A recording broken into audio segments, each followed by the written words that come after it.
Saint Patrick naît vers l'année 385 dans une région de la Bretagne romaine correspondant aujourd'hui à la Grande-Bretagne. Sa famille est chrétienne et son père est diacre. Pourtant, durant son enfance, Patrick ne se sent pas particulièrement attiré par la foi.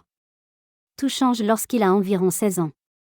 Des pirates venus d'Irlande attaquent la région et capturent de nombreux jeunes. Patrick est enlevé et emmené comme esclave en Irlande. Pendant plusieurs années, Patrick est forcé de garder des troupeaux dans les collines d'Irlande. Cette période de solitude devient un moment de transformation intérieure. Il commence à prier constamment.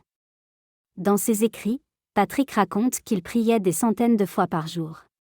Sa foi devient profonde et personnelle.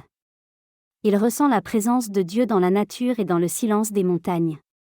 Un jour, Patrick raconte avoir reçu une vision pendant la nuit. Dans ce rêve, une voix lui dit qu'un bateau l'attend pour le ramener chez lui. Patrick décide alors de fuir.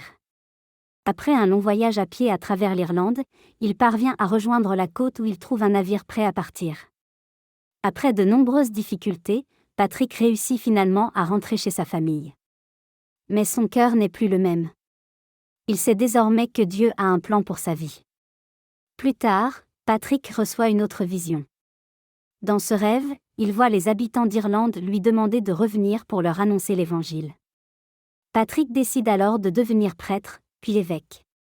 Après plusieurs années de formation, il retourne en Irlande comme missionnaire. En Irlande, Patrick voyage de village en village pour annoncer l'Évangile. Il prêche, baptise et fonde des communautés chrétiennes. La tradition rapporte que Patrick accomplit aussi plusieurs miracles. Certains récits parlent de guérisons et d'événements extraordinaires associés à sa prière. Patrick fonde également des monastères qui deviennent des centres d'évangélisation et d'éducation. L'un des symboles les plus célèbres associés à Patrick est le trèfle. Selon la tradition, il l'utilisait pour expliquer le mystère de la Trinité. Après de nombreuses années de mission, Patrick meurt le 17 mars de l'année 461. Son œuvre a profondément transformé l'histoire de l'Irlande.